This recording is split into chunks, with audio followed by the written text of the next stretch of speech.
Y en otra noticia del día, las autoridades españolas han confirmado la muerte de al menos 72 personas que intentaron llegar nadando a Ceuta desde Marruecos. Asimismo, el gobierno español asegura que unas 60.000 personas que habían ingresado ilegalmente a ese enclave han retornado a su país.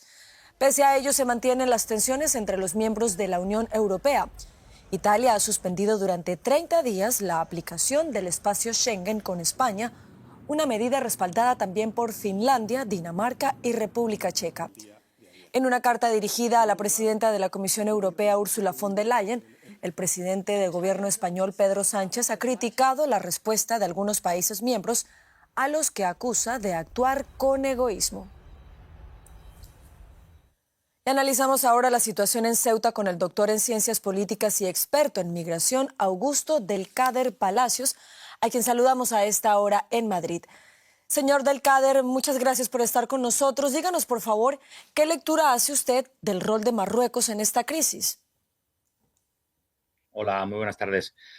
Bueno, yo creo que la posición un poco de Marruecos en realidad no solamente en este acontecimiento, sino que tiene ya como unas bases ya históricas, ¿no? En las relaciones bilaterales entre España y Marruecos. Yo creo que hay varias interpretaciones que se están haciendo en este momento, ¿no? Yo creo que la interpretación mayoritaria ahora mismo, básicamente lo que nos viene a decir es que el papel de Marruecos consistió en un relajamiento, ¿no? De los controles fronterizos y precisamente a causa de ese relajamiento de los controles, pues se facilitó, ¿no? La entrada masiva, ¿no?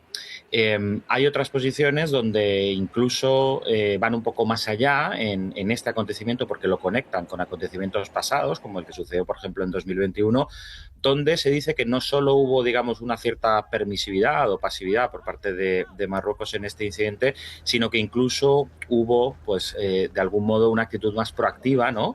Contribuyendo a la organización y promoviendo, ¿no? Los aspectos más logísticos, ¿no? Para la movilización de todas estas personas. Y yo señalaría una posición quizás un poquito más intermedia, más prudente, donde muchos analistas están diciendo que realmente no hay pruebas, ¿no? No hay pruebas todavía a corto plazo, digamos, de que realmente Marruecos hubiese gestionado de manera directa este tipo de movilización, digamos, de sus propios civiles, ¿no? De su propia población para producir, ¿no? Una desestabilización, en este caso, de la frontera con España en Ceuta, ¿no?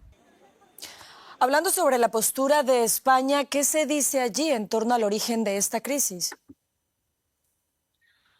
Bueno, la verdad es que en España yo creo que lo que hay sobre todo es bastante sorpresa, ¿no? O incluso perplejidad, ¿no?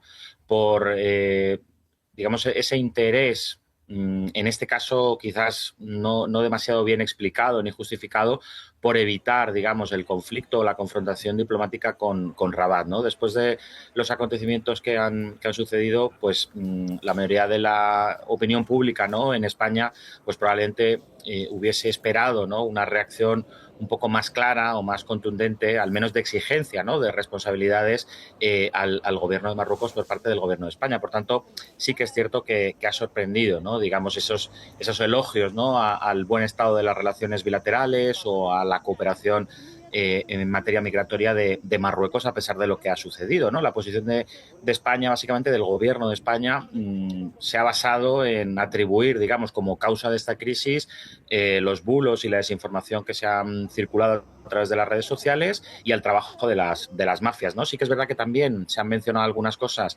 relacionadas, ¿no? con la defensa de la soberanía y en concreto el presidente del gobierno habló de que se había producido una violación, ¿no? De la integridad territorial y de las fronteras españolas, pero es cierto que en lo que tiene que ver con ese señalamiento, ¿no? a lo que ha hecho Marruecos, tras ese mensaje que yo creo que ha querido lanzar Marruecos a España, pues sí que está carente, ¿no? Está ausente y yo creo que la opinión pública se pregunta por qué motivo, ¿no? Y la verdad es que no tenemos respuestas a eso todavía.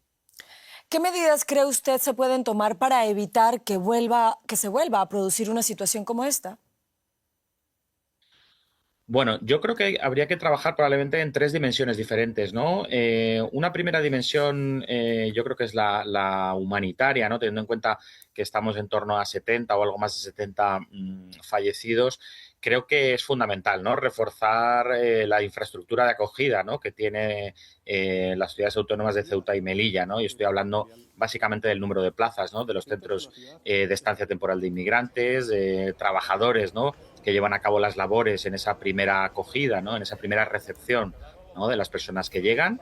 Creo que esa sería una primera dimensión, la humanitaria, como digo. Evidentemente, después también habría que hacer pues un trabajo importante, ¿no? En el ámbito de la seguridad, obviamente lo que tiene que ver con el control fronterizo y con también el trabajo, ¿no? Para reducir la actuación y la capacidad de las redes de tráfico de migrantes. Probablemente eso es otro elemento importante. Y yo creo Sí. que una tercera dimensión, que probablemente sea la más importante, es la dimensión diplomática, ¿no? Primero, todo lo que tiene que ver con la europeización de este tipo de crisis, la solicitud, digamos, de una mayor intervención en clave positiva, no como hemos estado viendo en estos días, de la Unión Europea y del resto de Estados miembros, y evidentemente, pues también seguir trabajando en la alianza diplomática con Marruecos a pesar de este tipo de conflictos y confrontaciones, ¿no? Evidentemente exigiendo responsabilidades, averiguando un poco cuál es el origen de estas crisis y obviamente pues haciendo esa labor, ¿no? Por tanto, yo Sí. creo que habría que hacer cosas en esas tres dimensiones, ¿no? Señor Augusto del Cader Palacios, muchas gracias por habernos acompañado. Muchas gracias.